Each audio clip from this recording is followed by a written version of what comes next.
Hi, my name is Bronwyn Estes, and I'm going to be doing a cooking tutorial. This is the first tutorial that I've ever done, so bear with me. It might be kind of crazy, but I'm going to try my best. I'm going to be making banana nut muffins with dates. You can use blueberries as a variation, but since it's Christmas season, I decided to use dates in mine, plus I love them. Alright, just bear with me on this, and hopefully it'll turn out good, and thanks for watching.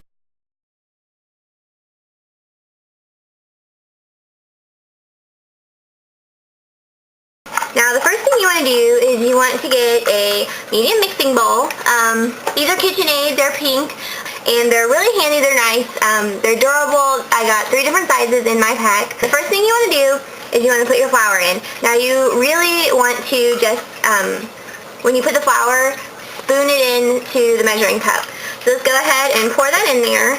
Now, I actually substituted half a cup of the flour with oatmeal, quick oats, just because I like oatmeal and I like to substitute it in for flour sometimes. It's perfectly fine. It just gives the muffin a little bit more texture. If you're an oatmeal fan like me, you're going to like this. So if you're not, just go ahead and just use the 2 cups flour. But if you are, just go ahead and take, just do a cup and a half flour and substitute that other half a cup with oatmeal. So now we're on to adding the brown sugar. Now with the brown sugar, it's actually the opposite of doing the flour.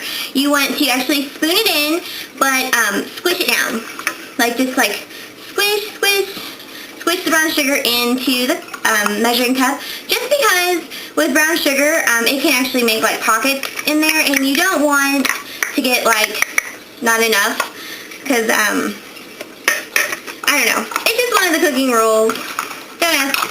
I'm not a chef or anything. I'm just an average girl cooking, so if you don't agree with me, then you don't have to follow my directions, but I'm just saying what works for me. So, anyway, so we just put the brown sugar in. So now we're going to add the cinnamon and then the baking powder and baking soda. You're going to do the 1 teaspoon of the baking soda and just add that right in, and then you're going to do the baking powder. And with these, I just scoop these and just kind of shake them to level them out. Now you can use your finger to level it off like that, or you can use a spoon if you want to. Me, I just shake it, level it, pour it in. Okay, so we got that in there. And now we're going to add the ground cinnamon. But now we're going to add in, where was I? Cinnamon. Alright, and we're going to put that in.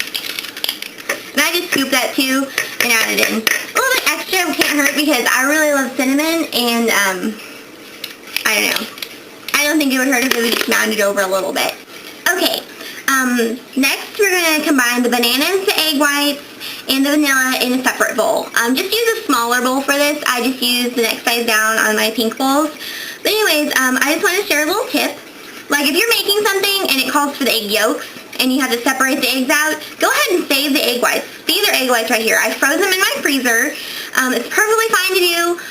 They'll last a long time. I think I've had those in there for a month. I was just waiting for something to make with them. Usually I'll make an angel food cake, but this time I'm going to make muffins with them. So it's perfectly fine to freeze them. That way you're not wasting the egg or whatever if you're just using the yolks. So I'm going to go ahead and thaw these out. Now we're just going to go ahead and add in the vanilla. I just use Goodman's Imitation Vanilla. You can see I'm almost out. Need to buy some more. It's because I love vanilla. I also love the way vanilla smells. When I was little, I used to smell this all the time. I love to smell it. It tastes nasty though by itself, so don't try it. It smells good, tastes gross. But not in things. In things it tastes good. By itself it tastes bad. Now we're going to go ahead and put the bananas in. Now, I use my bananas after they're pretty squishy, like this. I have good intentions for my bananas, but they are pretty squishy. Alright, so I'm back with the bananas. A cup and a half of bananas is usually about 3 medium-sized ones. So I just kind of piled them on top. But it's a cup and a half, okay? And I just use a regular mixing spoon when I mix it up. You can just go ahead and mash the bananas up. Just make sure they're squished up in your bowl. Just so like when you mix in the egg whites, it's easier to do. And you can use a mixer. I'm just going to use a wooden spoon just because I'm kind of old-fashioned like that. But I do have a mixer. Guess what color it is? Pink! So anyways, just like stir them up, push them around, mix them into that vanilla. I think it smells really good, personally, because I love bananas and I love vanilla. And together, they just smell good. So let's go ahead and keep on mixing. Okay, so the next thing you're going to do is you're going to add in the walnuts. Now, I just get the shelled walnuts from Walmart, or you can get them at Aldi's, wherever has cheap nuts, because nuts can be kind of expensive sometimes. So just break them in, like I use a chopping knife, and I just chop them into pieces about this big. So just chop them up, and then just add them right into your mixture. Okay, so the dates I have are sun dates. I got them at Walmart. They're pitted already. They're super good. They're sweet, all by themselves. I love these to eat as a snack. Unfortunately, my fiance does not like them, so I'm not going to put them all into my mixture. I'm going to put it into half of the muffins. That way he has some to eat too. Okay, and then go ahead and chop up your dates. I'm going to put about 5 of these in, like whole ones. Like I said, I'm only going to put them into half of the mixture because my fiance doesn't like them. But if you're just going to put it in the whole thing, I would go ahead and add in about 8. And just chop those up. I chop them like just into these, and then I cut those in half. And that's usually a pretty good size. And just go ahead and add them into that second bowl with the bananas, walnuts, and vanilla, and the egg whites. And they can be a bit sticky, and they look kind of scary, but they're actually really good. So if you've never tried one, I would suggest trying one. Okay, and then the kind of pans that you're going to use are just like regular cupcake pans like this, muffin pans. And what I do is I just take butter on my finger and a little bit of oil, and I just grease the pan. That way when you take your muffins out, they're not going to stick like crazy to these muffin pans. So just make sure you grease them really well. Make sure you get the sides and the bottom. It's okay if there's like a little excess in there because it's not going to hurt your muffins any. You can go ahead and turn your oven on if your oven takes a little while to heat up. Remember to put it on 350, and if you have a crazy oven like mine, you're going to have to turn them halfway through. But if you don't, then don't do it. And that's good. So I'm going to set those aside. Okay, and your second mixture should look like this now after you've got everything in it. If you can see that. And we're going to go ahead and add that to the first mixture. So the flour, the oatmeal, the cinnamon, and the brown sugar.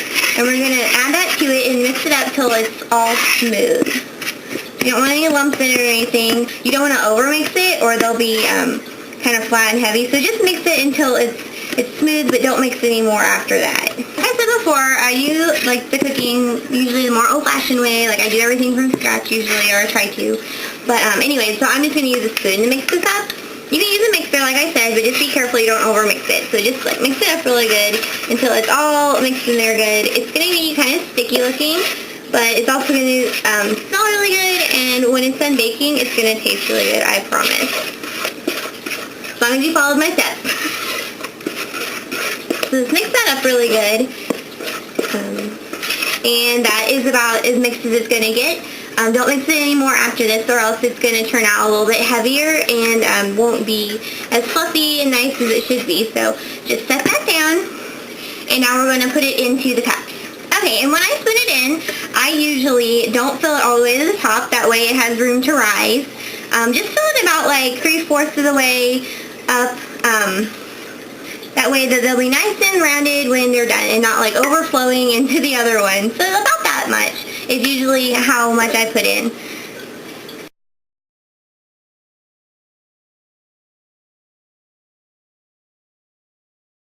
Of course at the end I'll show you how mine turned out after they're done cooking. So thanks for watching, and I hope that you enjoyed my muffin tutorial. Okay, so I went ahead and cooked them for the 16 minutes. Now I'm going to test it. I just use a toothpick, and I just poke it down into the center of one, and if it comes out clean, that means it's done. And I usually do the outer ones and the inner, just do like a whole row.